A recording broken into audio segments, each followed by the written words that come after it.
اور خداوند خدا نے کہا کہ آدم کا اکیلے رہنا اچھا نہیں، میں اس کے لیے ایک مددگار اس کی مانند بناؤں گا۔ آمین۔ آمین۔ خدا یسوع المسیح جو کہ اپنی دلہن کو لینے جلد آنے والے ہیں، انہی کے قدوس اور بابرکت نام میں آپ سب کو ہارون خان اور ماریہ خان کا سلام۔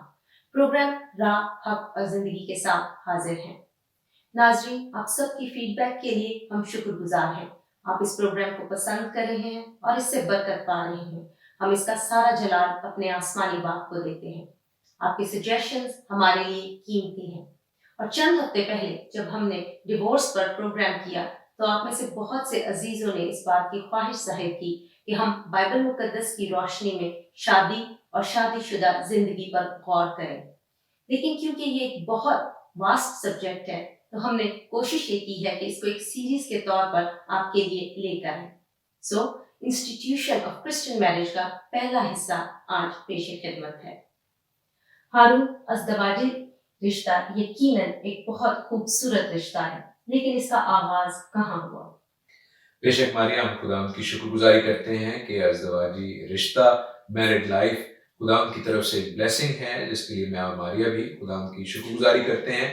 اور یہ رشتہ، یہ بلیسنگ خدا نے باغ عدن میں رکھی، وہاں سے یہ انیشیٹ ہوا، اور ہم اس کی فلفلمنٹ جو ہے وہ مکاشفہ میں، ریویلیشن کی کتاب میں دیکھتے ہیں، جہاں پر خدا یسوع مسیح اپنی دلہن کو لینے آنے والے ہیں۔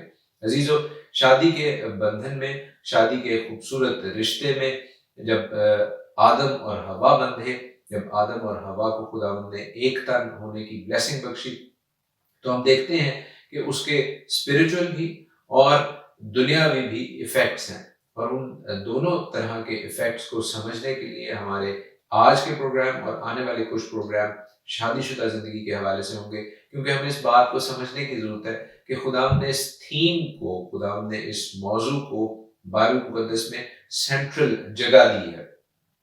بائبل مقدس کی مختلف پیشن گوئیاں، نبوتیں، پروفیسیز شادی کے حوالے سے ہیں، اور اگر ہم بائبل کی شادی کو سمجھ لیں، روحانی طور پر بھی اور دنیاوی طور پر بھی، تو ہم بائبل مقدس کی کئی گتھیوں کو سلجھا سکتے ہیں، کئی مسٹریز کو سالو کر سکتے ہیں، اور خداوند ہمیں برکت دینا چاہتے ہیں اس حوالے سے، تاکہ ہم اپنے آپ کو تیار کریں۔ مین بات ہی یہ ہے کہ ہم بحیثیت کلیسیا کے، بحیثیت اسرائیل کے، اپنے آپ کو تیار کریں کہ ہم خداوند یسوع المسیح، جی ہاں، جو کہ ہمارا دلہا ہے، ہمارا گروم ہے، اس کی شادی کی ضیافت میں شریک ہونے والے ہوں، اور بحیثیت ایسی دلہن کے شریک ہونے والے ہوں جس میں نہ کوئی داغ ہے، نہ دھبا ہے، اور نہ کوئی جھری ہے۔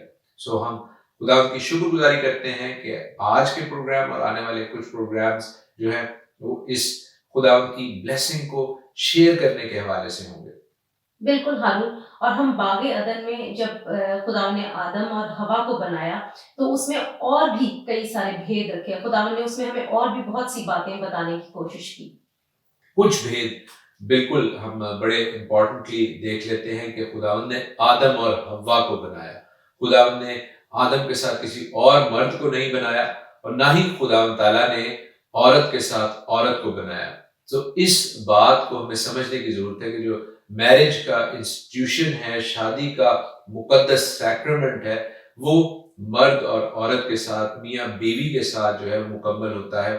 وہ مرد مرد اور عورت عورت کے ساتھ نہیں ہوتا، جیسے آج کل ہم ریسنٹلی دیکھ بھی رہے ہیں کہ مختلف ڈینومینیشنز، ان کے ہیڈز، چرچ لیڈران جو ہیں، وہ ایسی باتوں کو ایکسیپٹ کر رہے ہیں، قبول کر رہے ہیں، جو کہ نان ببلیکل ہیں، جو کہ بائبل کی شادی کے کانسیپٹ کے بالکل برخلاف ہیں، کہ وہ مرد اور عورت کے علاوہ بھی جو ہے وہ اس باتوں کو قبول کر رہے ہیں۔ عزیزو، ہمیں اس بات کو سمجھنے کی ضرورت ہے کہ خداوند تعالیٰ نے جب آدم اور حوا کو بنایا اور ان کو برکت دینے کی بات کی، تو خداوند نے انہیں اپنی شبیہ پر بنایا، اور اس رشتے میں خداوند کی شبیہ نظر آتی ہے۔ جب آپ اکٹھے ہوتے ہیں، آدم اور حوا اکٹھے ہوتے ہیں، مرد اور عورت میاں بیوی کے طور پر اکٹھے ہوتے ہیں، تو یہ خداوند کی شبیہ کو دکھانے کی بات ہے، خداوند کے جلال کو ظاہر کرنے کی بات ہے۔ اور اگر خداوند کا جلال ظاہر ہوتا ہے، خداوند کی شبیہ نظر آتی ہے، تو اس سے ایک شخصیت کو پرابلم ہے، وہ ہے شیطان اور شیطان کے حواری۔ اور شیطان کے حواریوں کو اور شیطان کو جب پرابلم ہوتی ہے تو مختلف ہیلوں، بہانوں، ایکسکیوزز سے چاہے وہ کلچر کے ہیں، چاہے وہ اور کئی باتوں کے ہیں، آزادی کے لبادے میں، ماڈرنزم کے لبادے میں ہیں، وہ اصل میں خداوند کی شبیہ سے اس کو جو پرابلم ہوتی ہے، اس لیے وہ اس کانسٹیٹیوشن کو، اس لیے وہ اس انسٹیٹیوشن کو، اس لیے وہ شادی کے مقدس سیکرمنٹ کو تباہ کرنے کی کوشش کرتا ہے۔ اور ہمیں اس بات کو سمجھنے کی ضرورت ہے کہ خداوند تعالیٰ نہیں چاہتے کہ شادی کا یہ مقدس سیکرمنٹ جو ہے وہ کسی بھی طور پر داغدار ہو، کسی بھی طور پر جو ہے اس میں دنیاوی بات آئے، دراڑیں آئیں، پریشانیاں آئیں۔ خداوند چاہتے ہیں کہ آپ شادی شدہ زندگی گزاریں اور برکت پائیں، کیونکہ خداوند نے اس زندگی میں برکت رکھی ہے۔ شادی شدہ زندگی میں جب خداوند نے آدم اور حوا کو اکٹھا کیا تو خداوند نے برکت دی، خداوند نے بلیس کیا۔ اور عزیزو، اگر ہم وہ برکت چاہتے ہیں تو ہمیں خداوند کے کلام کے مطابق، بائبل مقدس کے مطابق شادی کے کانسیپٹ کو، انسٹیٹیوشن کو سمجھنے کی ضرورت ہے۔ اور یہ پروگرامز جو ہیں یہ اسی لیے ہیں کہ جو شادی شدہ زندگی گزار رہے ہیں وہ اس حوالے سے برکت پائیں اور کلام کے مطابق اپنی زندگیاں ڈھالیں، اور جو شادی کرنا چاہتے ہیں ہمارے بہن بھائی نوجوان، وہ بھی تیار ہوں۔ نہ صرف وہ تیار ہوں بلکہ ان کے گھر والے بھی تیار ہوں، کیونکہ جب شادی ہوتی ہے تو صرف دو اشخاص نہیں بلکہ دو گھرانے اکٹھے ہوتے ہیں، اور بائبل ہمیں بتاتی ہے کہ we need to prepare for it. Bible ہمیں کیسے بتاتی ہے، آئیں آج کے پروگرام میں آگے بڑھ کے دیکھتے ہیں۔ بالکل ہارون، اور جو باغ عدن کا جو وہ ایک سین ہمارے سامنے ہے جہاں خدا نے ایک عورت اور ایک مرد کو بنایا اور ان کو اکٹھا کیا، وہاں پر خدا نے جب ان کو اکٹھا کیا تو ان کو برکت بخشی، اولاد کی، اور ان کے اکٹھے ہونے سے چند ہفتے پہلے ہم نے سیکشل امورالٹی پر بھی بات کی، تو اس کے بارے میں بھی آپ تھوڑا سا بتائیے کہ یہ رشتہ خدا نے عورت اور مرد کے بیچ میں نہیں بلکہ بیوی اور میاں کے بیچ میں رکھا۔ بالکل، ہم اس بات کو دیکھتے چلیں کہ جو پروگرام ہم نے کچھ ہفتے پہلے کیا تھا جنسی بے راہ روی کے حوالے سے، سیکشل امورالٹی کے حوالے سے، وہاں پر ہم نے مختصر بہت سے ٹاپکس کو جو ہے بریفلی ٹچ کیا، لیکن یہ بات بھی عزیزو ضروری ہے کہ جو اولاد کی برکت ہے وہ میاں اور بیوی یعنی شادی شدہ زندگی میں داخل ہونے کے بعد کی ہے۔ اگر وہ شادی شدہ زندگی سے پہلے کی ہے تو دین دیر آر پرابلمس۔ آپ لیو ان ریلیشن شپس کو بائبل مقدس کی روح سے جو ہے وہ کسی طور پر جائز قرار نہیں دے سکتے۔ We need to be careful about it, کیونکہ بہت سے لوگ جو ہیں، بہت سے چرچ لیڈران جو ہیں، وہ اپنے چرچ کی تعداد بڑھانے کے لیے اور ماڈرنزم میں رہنے کے لیے جو ہے وہ کلام کے منافی باتوں کو، کلام کے جو اگینسٹ باتیں ہیں ان کو ایکسیپٹ کرتے جا رہے ہیں۔ بے شک خداوند نہیں چاہتے کہ کسی گناہ گار کی ہلاکت ہو، لیکن اس کا یہ مطلب نہیں کہ ہم گناہ کو جائز قرار دیں۔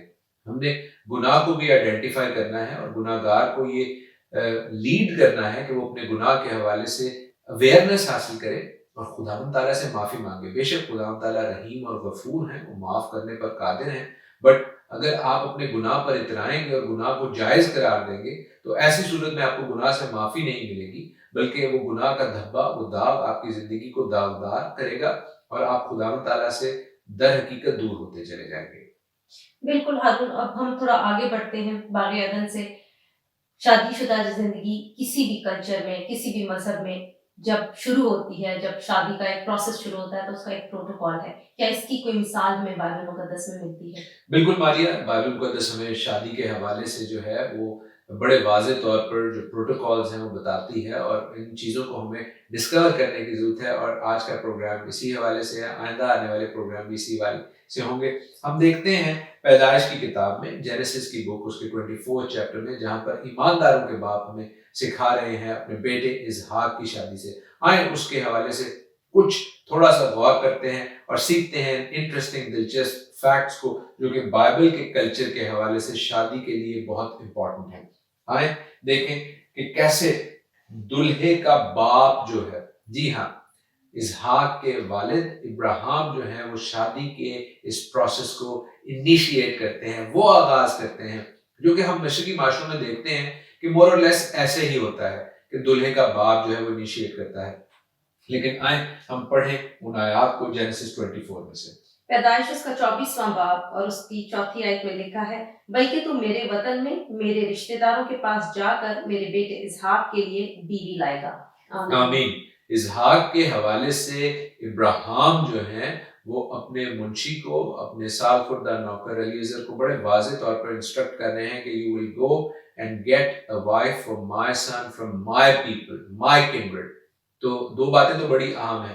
جو پہلی بات تو میں نے کر دی کہ وہ اپنے بیٹے کی شادی کو وہ انیشیٹ کر رہے ہیں.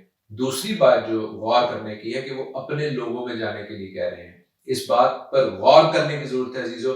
یہ کوئی مذاق کی یا چھوٹی بات نہیں ہے، کیونکہ اس میں کوئی رنگ نسل کی تفریق نہیں ہے.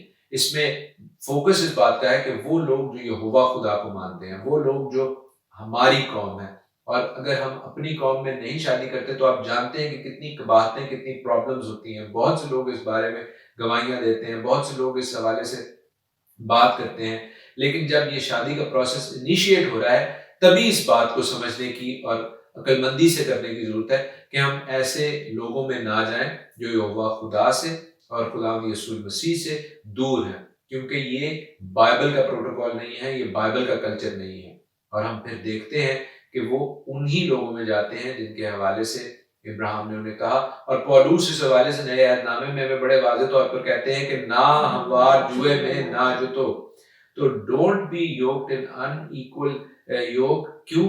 کیونکہ اگر آپ ایسا کرتے ہیں تو پرابلمز ہوتی ہیں. یہ پریکٹیکل باتیں، یہ عملی باتیں ہیں، اور اس بات کو سمجھ لیں تو بہت اچھا ہوگا. بالکل ہارون، اور اس کی مثال ہم عیسیٰ کی زندگی میں دیکھتے ہیں کہ جب اس نے غیر اقوام کی خاتون سے جا کر شادی کی تو وہ ان کے لیے پرابلمز کا باعث ہوئی. بالکل، اور کئی مثالیں ہیں، لیکن ماری نے بہت اچھی مثال دی ہے عیساؤ کے حوالے سے، جو اسحاق کے بیٹے تھے، کہ انہوں نے جب جا کر غیر اقوام میں شادی کی تو ان خواتین نے اسحاق کی اور ریبیکہ کی زندگی کو بالکل وبال جان کر دیا. یہ بائبل کی آیات ہیں، تو ہمیں ان باتوں کو سمجھنے کی ضرورت ہے. اور ان اشخاص کے لیے بھی جو اس ویڈ لاک میں جاتے ہیں جو کہ غیر اقوام سے ہے، ان کے لیے پرابلمز ہوتی ہیں، ان کے آنے والے بچوں کے لیے پرابلمز ہوتی ہیں. وہ کس راہ پر چلیں، وہ کس مذہب میں جائیں، وہ کیسے اپنے رشتہ داروں سے ملیں. There are so many problems. So let's not go and take that route which is very incorrect biblically اور آپ کی پریکٹیکل عملی زندگیوں کو بھی تباہ کر دیتا ہے. بالکل ہارون، اور جو خوبصورت بات آپ نے کی وہ یہ کہ باپ انیشیٹ کرتا ہے. اس کا روحانی ایسپیکٹ بھی آپ ہمیں بتا دیجیے. اس کا روحانی ایسپیکٹ، جیسے میں نے کہا شروع میں پروگرام کے، کہ ہم دنیاوی ایسپیکٹ بھی دیکھ رہے ہیں، بائبل کا کلچر جو ہے اس کو دیکھ رہے ہیں، اپنے لیے سیکھ رہے ہیں، لیکن روحانی طور پر اسپرچل لیول پر بھی ہمیں دیکھنا اور سمجھنا ضروری ہے. کیونکہ ہماری اگر شادی جو ہے دلہن یعنی کلیسیا کی شادی جو ہے وہ دلہا یعنی خدا یسوع مسیح سے ہونی ہے، تو اس کی انیشیشن بھی باپ کرتا ہے. باپ نے بیٹے کو بھیجا، ہاللیلویہ. اور ہم اس بات کے لیے خدا کی شکر گزاری کرتے ہیں کہ باپ نے ہمارے فدیہ کے لیے، ہماری قیمت کے لیے بیٹے کو بھیجا، اور تاکہ ہم اس کے لہو سے پاک ہو کر اس کی بے عیب اور پاک جو ہے وہ بیوی بن سکیں. بالکل ہارون، اور یہاں پر جو علی اظہر کا کیریکٹر ہے وہ بہت خوبصورت کیریکٹر ہے، اس کے بارے میں بھی بتائیے. علی اظہر کا کیریکٹر ہمارے مختلف شادیوں میں، اسپیشلی جو مشرقی شادیاں ان میں اکثر پایا جاتا ہے. کوئی ماموں کا، کوئی پھپھو کا، کوئی خالہ کا، کوئی اور بھی جو چاچا چاچی کے رشتے ہیں، سو آن اینڈ سو فورتھ، جو شادی کے میڈیٹرز ہوتے ہیں. یعنی باپ نے شادی کی بات کی اور پھر کئی لوگ جو ہیں وہ شادی کے حوالے سے جو ہے وہ رشتہ ادھر سے ادھر لے کر جاتے ہیں، بات چیت کرتے ہیں. تو یہ جو درمیانی میڈیم ہوتا ہے، اور کئی لوگ اس کو پروفیشن کے طور پر بھی یوز کرتے ہیں، وہ ہمارے مشرقی کلچر میں بہت زیادہ ہے. ہم اس بات کو آسانی سے سمجھ سکتے ہیں، ویسٹرن کلچر میں نہیں ہے، لیکن بائبل کلچر میں ہے. جو بات ہمیں سمجھنے کی ضرورت ہے، جو ہم پروگرام کر رہے ہیں، وہ یہی ہے کہ بائبل کا کلچر کیا بتاتا ہے. علی اظہر ہمیں نظر آتے ہیں دنیاوی لیول پر وہ میڈیم، وہ میڈیٹر جس کے تھرو جو ہے یہ بات ہو رہی ہے. اور روحانی طور پر اگر ہم اس بات کو دیکھیں تو ہماری جو شادی ہو رہی ہے دلہا کے ساتھ، خدا یسوع مسیح کے ساتھ، اس میں یہ میڈیٹر جو ہے وہ پاک روح ہے، روح القدس ہے، جسے عبرانی میں رواح ہاقدس کہتے ہیں. تو عزیزو، رواح ہاقدس جو ہے، ہولی اسپرٹ جو ہے، پاک روح جو ہے، وہ مجھے اور آپ کو جو ہے وہ تیار کرتا ہے. جیسے علی اظہر جو ہیں وہ باپ کی مرضی کے حوالے سے رشتے کو انیشیٹ کرنے کے لیے پھر آتے ہیں، تحفے تحائف دیتے ہیں. وہ آیات بھی ابھی ہم پڑھ لیتے ہیں تو ہم دیکھتے ہیں کہ وہ جو ہمیں روح کی پھل، روح کی سوغات، روح کی برکتیں ملتی ہیں، وہ کیوں ہیں کہ ہم جو ہیں وہ تیار ہوں اس شادی کے لیے. ہاللیلویہ. ہارون، بالکل آپ نے ٹھیک بات کی. اور تحفوں کی جہاں بات ہوئی وہاں پر میں پیدائش 24 باب کی 10ویں آیت پڑھوں گی. وہاں لکھا ہے تب وہ نوکر اپنے آقا کے اونٹوں میں سے 10 اونٹ لے کر روانہ ہوا اور اس کے آقا کی اچھی اچھی چیزیں اس کے پاس تھیں اور وہ اٹھ کر مسوپتامیہ میں نحور کے شہر کو گیا۔ یعنی جب علی اظہر نکلا تو وہ اپنے ساتھ بہت سی چیزیں تحفوں کے طور پر، گفٹس کے طور پر لے کر گیا ربیکہ کے خاندان کے لیے۔ کیا ان گفٹس کو، کیا ان چیزوں کو ہم اپنے کلچر میں جہیز کے ساتھ لنک کر سکتے ہیں، ڈاوری کے ساتھ لنک کر سکتے ہیں؟ ہم اس کو لنک تو کر سکتے ہیں لیکن یہ انورس ہے، یہ الٹ ہے، کیونکہ دیکھیں نوٹ کریں کہ یہ لڑکے کے خاندان کی طرف سے جا رہی ہیں۔ ہمارے کلچر میں جو کہ مشرقی کلچر ہے، اسپیشلی انڈیا اور پاکستان کا، اس میں زیادہ تر چیزیں جو ہیں وہ بائبل کے کلچر کے قریب ہوتی ہیں، لیکن یہ بات جو ہے وہ الٹ ہو گئی ہے کہ ڈاوری جو ہے یا جہیز جو ہے وہ لڑکی یا لڑکی کے خاندان سے مانگا جاتا ہے اور کئی حلقوں میں بہت زیادہ اصرار کیا جاتا ہے۔ عزیزو، اس بات کو ہم نے چیک کرنی ہے، اس کو اپنے کلچر میں سے بائبل کے جو کلچر ہے اس کے مطابق ڈھالنا ہے، اور بائبل کے کلچر کے حوالے سے ہمیں اگر اپنی عملی زندگیوں میں یہ چیز نظر آتی ہے تو اس کو دور کرنے کی ضرورت ہے، تاکہ ہم جو ہے وہ کلین اور کلیئر ہوں اس حوالے سے۔ کیونکہ ڈاوری جو ہے، جہیز جو ہے، وہ ایک طرح کی لعنت بن چکا ہے، جہاں پر ہماری بہنیں بیٹیاں جو ہیں وہ کئی دفعہ شادی نہیں کر پاتی کیونکہ ان کے ڈاوری کا، جہیز کا انتظام نہیں ہو پاتا۔ وی نیڈ ٹو سی کہ ڈاوری کا کلچر جو ہے وہ ببلیکل کلچر نہیں ہے۔ انفیکٹ یہ جو برائڈ پرائس دی جا رہی ہے، میں اس کو ڈاوری تو نہیں کہوں گا، یہ برائڈ پرائس ہے، یہ ایک طرح کا مہر سمجھ لیں، دلہن کے لیے دیا جا رہا ہے۔ یہ دلہا کے خاندان کی جانب سے دیا جاتا تھا، اور افریقن کلچر میں یہ آج تک رائج ہے۔ میرے کچھ دوست ہیں جو مجھے بتاتے ہیں کہ وہاں پر دلہے کا خاندان جو ہے وہ ڈاوری نہیں بلکہ برائڈ پرائس جو ہے وہ دیتا ہے، اور اس بات کو ہم بائبل کے تناظر میں بالکل دیکھ سکتے ہیں۔ مختلف مثالیں ہیں، ایک مثال تو ہم یہیں پر دیکھ رہے ہیں جو ہم ابراہیم کی طرف سے دیکھ رہے ہیں کہ انہوں نے بہت سی بلیسنگز، بہت سی برکات، بہت سے تحفے تحائف بھیجے۔ اور پھر ہم دیکھتے ہیں عزیزو داؤد بادشاہ کی مثال، جب ساؤل بادشاہ جو ہے اپنی بیٹی کے حوالے سے ان سے 100 فلسطینیوں کی کھلڑیوں کا مطالبہ کرتے ہیں تو وہ 200 فلسطینیوں کی کھلڑیاں لا کر دیتے ہیں۔ اور اسی طرح یعقوب جو ہیں وہ اپنی بیوی کی خاطر جو ہے، راحیل کی خاطر جو ہے وہ 7 سال محنت کرتے ہیں۔ انفیکٹ وہ 7 سال مزید محنت کرتے ہیں، پہلے 7 سال لیا کے لیے اور پھر 7 سال راحیل کے لیے۔ تو اور بھی کئی مثالیں ہیں، but we need to understand کہ یہ مثالیں جو ہیں وہ دلہا کی جانب سے ہیں، اور دلہا کی مرضی اور خوشی اس میں شامل ہوتی تھی، کوئی زور زبردستی نہیں ہوتا تھا۔ بالکل ہارون، اب اس کا روحانی اسپیکٹ دیکھ لیتے ہیں، کیا ہماری برائڈ پرائس دی گئی ہے؟ بالکل عزیزو، اگر ہم اس حوالے سے دیکھیں تو بائبل ہمیں بتاتی یہی ہے کہ ہماری برائڈ پرائس دے دی گئی ہے۔ ہماری برائڈ پرائس تو اتنی زیادہ دے دی گئی ہے کہ اس کا کوئی جواب ہی نہیں ہے۔ ہمارے لیے تو وہ بیش قیمت خون بہا دیا گیا، وہ بیش قیمت لہو جو ہے وہ کوہ کلوری پر بہا دیا گیا، جو کہ ہمیں ہمارے تمام گناہوں سے پاک بھی کرتا ہے، بٹ وہ میری اور آپ کی برائڈ پرائس ہے۔ اگر ہم اس تناظر میں اس بات کو دیکھیں تو عزیزو، جو یوحنا کی انجیل اس کے 3 باب کی 16ویں آیت ہے، جانز گاسپل چیپٹر 3 ورس 16 ہے، اس کی آپ کو بڑی اچھے طور پر سمجھ آئے گی کہ وہ میری اور آپ کی برائڈ پرائس ہے جو خدا نے دی۔ ہم اس کو پڑھتے ہیں، یوحنا کی انجیل 3 باب 16ویں آیت۔ کیونکہ خدا نے دنیا سے ایسی محبت رکھی کہ اس نے اپنا اکلوتا بیٹا بخش دیا تاکہ جو کوئی اس پر ایمان لائے ہلاک نہ ہو بلکہ ہمیشہ کی زندگی پائے۔ آمین۔ سو ہم دیکھتے ہیں کہ میری اور آپ کی برائڈ پرائس جو ہے وہ بیش قیمت لہو ہے، خدا ہم یسوع مسیح کا۔ بالکل، ہاللیلویہ، اور ہم خدا ان کے شکر گزار ہیں اس چیز کے لیے۔ ہارون، ہم اسحاق اور ربیکہ کی شادی کے اس پروسیس میں آگے جا رہے ہیں۔ کیا لڑکے اور لڑکی کی مرضی شامل ہوتی تھی؟ کیا ان سے پوچھا جاتا تھا؟ بالکل ان سے پوچھا جاتا تھا، ہرگز یہ بات نہیں کہ جی پرانا ٹائم تھا، لڑکے لڑکی کو پوچھنے کی کوئی لوڑ نہیں، there is no need to ask them. their biblical culture جو ہے اس وقت سے آج تک یہی ہے کہ لڑکے اور لڑکی دونوں سے پوچھا جائے۔ اگر لڑکے سے پوچھا جا رہا ہے تو لڑکی سے بھی پوچھنا بہت ضروری ہے، اور ہم دیکھتے ہیں کہ اسحاق کو اس بات کا علم تھا، وہ اپنی دلہن کا ایکسپیکٹ کر رہا تھا، اپنے باپ کے ساتھ اگریمنٹ میں تھا کہ جب ربیکہ آتی ہیں ان کو لے کر اپنے ڈیرے میں چلے جاتے ہیں۔ دلہن سے بھی پوچھا جاتا تھا۔ دلہن کے حوالے سے ہم اس آیت کو دیکھ لیتے ہیں، پیدائش 24واں باب 57ویں اور 58ویں آیت، جینیسس 24:57 and 58۔ انہوں نے کہا ہم لڑکی کو بلا کر پوچھتے ہیں کہ وہ کیا چاہتی ہے۔